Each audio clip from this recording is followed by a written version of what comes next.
Los otros componentes lácteos que suelen intervenir en la extensión o la recombinación de leche para queso son la grasa butírica, y la principal característica de la grasa butírica es el sabor, sin lugar a dudas. No puede ser sustituida por nada.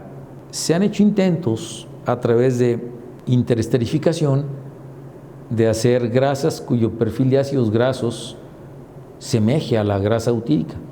Esto la acerca, en su perfil de ácidos grasos la acerca, y también la acerca en sus características de fusión.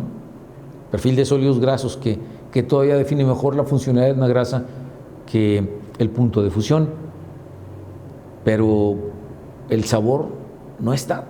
Entonces el sabor de la grasa butírica no puede ser reemplazado por nada.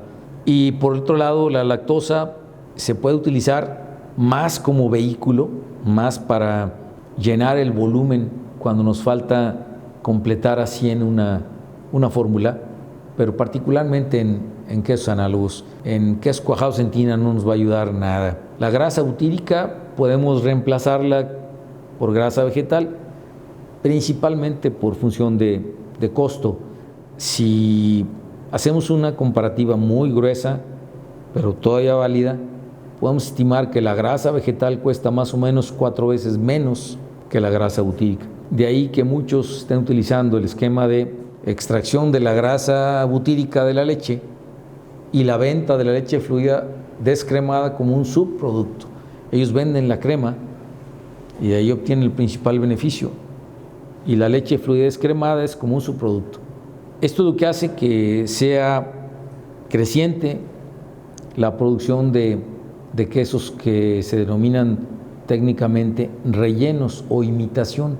Es cuando sustituimos la grasa butírica por grasa vegetal. Básicamente es un esquema de ahorro, pero no tiene por qué ser necesariamente así. Por ejemplo, cuando queremos hacer un producto que se distinga de los demás, que se diferencie, hay que ver cuáles van a ser esos criterios de diferenciación. Si nosotros nos lanzamos al mercado pretendiendo hacer quesos y entramos a competir con los demás, digamos, con un panela, que es el queso más sencillo, pero a veces el más complejo de fabricar, y les voy a explicar luego por qué es el más complejo de fabricar. Si nos vamos por el esquema de precio, vamos a ver por qué el panela es tan barato en los mercados. Cuando muchos de los paneleros localizan una fuente de suministro de los ganaderos que segregan la leche con antibióticos porque la vaca fue tratada por mastitis, entonces esa leche se aparta, la persona que colecta la leche dice: si te encuentro antibióticos, pues te la voy a regresar. Entonces, ¿para qué contamino la leche buena con la que tiene antibióticos? Y entonces se aparta la leche de las vacas tratadas por mastitis con antibióticos. El panela es un queso esencialmente dulce. Si yo voy a hacer competencia, quiero meterme al mercado y digo, ¿cuál es el queso más vendido en México? Pues el panela, los frescales con mucho. Y la razón es también simple, porque un frescal se denomina frescal porque tiene más del 50% de humedad. Entonces es evidente que es un excelente negocio vender agua a precio de queso, ¿no? Entonces mientras más humedad tenga el queso, pues más rentable resulta, y por esa razón son los más vendidos. Pero también es por cultura, o sea, no tenemos una cultura de el gusto por los quesos maduros. Por esa razón los quesos frescales, que tienen muy poco periodo de maduración, son los que más agradan. Y finalmente, porque al final de cuentas en México el queso es decorativo, o sea, se le agrega como decoración a las enchiladas, a los sopes, a las tostadas, y entonces lo que realmente uno prueba es el conglomerado de cosas, ¿no? Entonces el queso rara vez se come solo. Pero yendo al panela, supónganse que ustedes hubieran querido hacer un negocio fabricando panela, está bien, sépanse que se van a encontrar entonces con un mercado que en ocasiones va a recurrir a la compra de leche con antibióticos a un subprecio, y eso les permite salir a la venta del producto final con un precio que ustedes no van a poder lograr si compran la leche al precio normal. Entonces, ese es el problema, ¿no? La competencia desleal.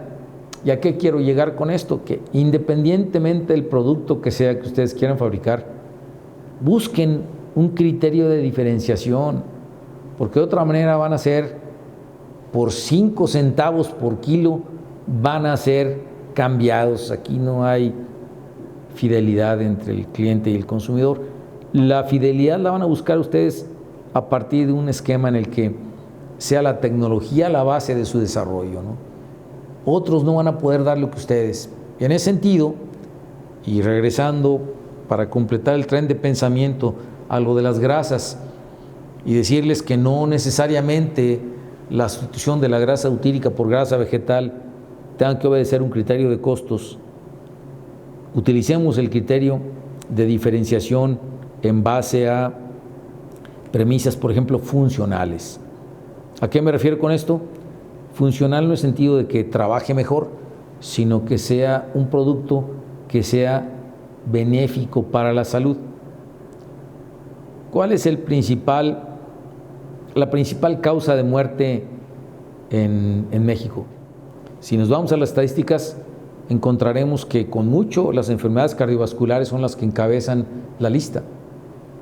Pues cuando alguien tiene un infarto, el médico, por lo que yo he podido escuchar, empieza restringiéndoles grasas saturadas, productos que contengan grasas saturadas, y entonces ahí pues estamos excluyendo crema, mantequilla, quesos, leche entera. Prácticamente estamos privando de lácteos al paciente. Entonces, ¿por qué no ofrecer un panela, por ejemplo, en el que hayamos sustituido la grasa butírica por una grasa vegetal, pero especialmente diseñada para tener menor contenido de saturados, o triglicéridos de cadena media, que son más fácilmente asimilables, y hacerla más útil para pacientes que están teniendo problemas de recuperación de un infarto? Si además le damos otro beneficio, pensemos en el porcentaje de la población que ahora tiene el problema de intolerancia a la lactosa. Hace muchos años, en una de las empresas en las que trabajé,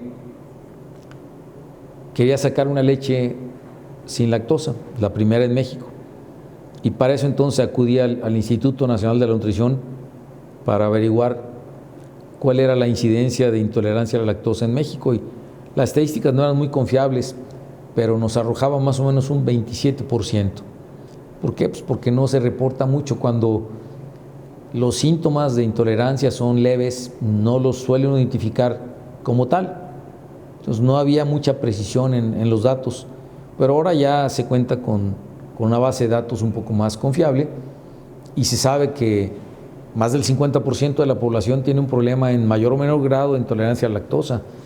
Por consiguiente, si yo diseño un panela, por ejemplo, en el que haya deslactosado primero la leche y luego fabricado el panela, en lugar de apelar a esa minoría, que son los que sí pueden ingerir productos que tengan lactosa y no tener problemas, si yo la deslactoso enzimáticamente, entonces mi producto no va a ser factible de consumir por la minoría, sino por el gran total.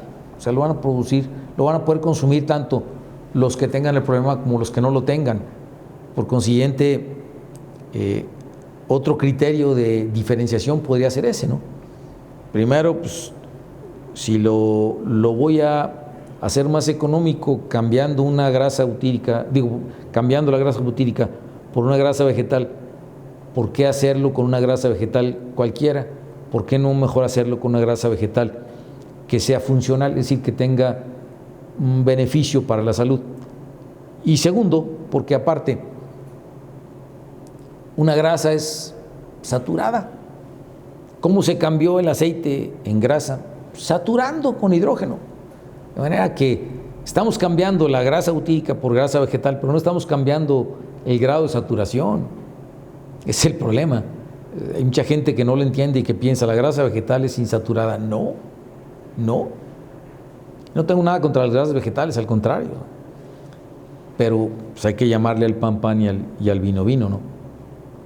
Entonces, un aceite se convierte en grasa cuando se satura, así sea parcialmente. ¿Se puede regular el grado de saturación? Sí. Hay aceiteras que están haciéndolo. A eso me refiero cuando digo, si vamos a convertir el panel en un producto un poco más especial, con un criterio de diferenciación, pues entonces hagamos algo que sea seleccionado de manera más inteligente, ¿no? Y aquí les di solamente 2 ejemplos. Luego, si queremos bajar el contenido de sodio, entonces podemos reducir el contenido de sodio con una mezcla de sal común, cloruro de potasio y algunos potenciadores del sabor salado. Uno que yo he probado es el extracto de levadura, y no es levadura de cerveza, como algunos pueden pensar, es extracto de levadura. Y hay de extractos, hay que probarlos, porque dan diferentes notas. Algunos dan unas notas a queso maduro, muy agradables, y que se agregan al 0.1%. Entonces, una mezcla adecuada, por ejemplo, de cloruro de sodio con cloruro de potasio y con extracto de levadura, puede resultar en un panela bajo en sodio. No necesariamente libre de sodio, pero sí bajo en sodio. Si yo pretendo reemplazar simplemente el cloruro de sodio por cloruro de potasio, que es a lo que todo el mundo recurre, entonces lo que hago es, le imparto una nota metálica al producto, no agradable.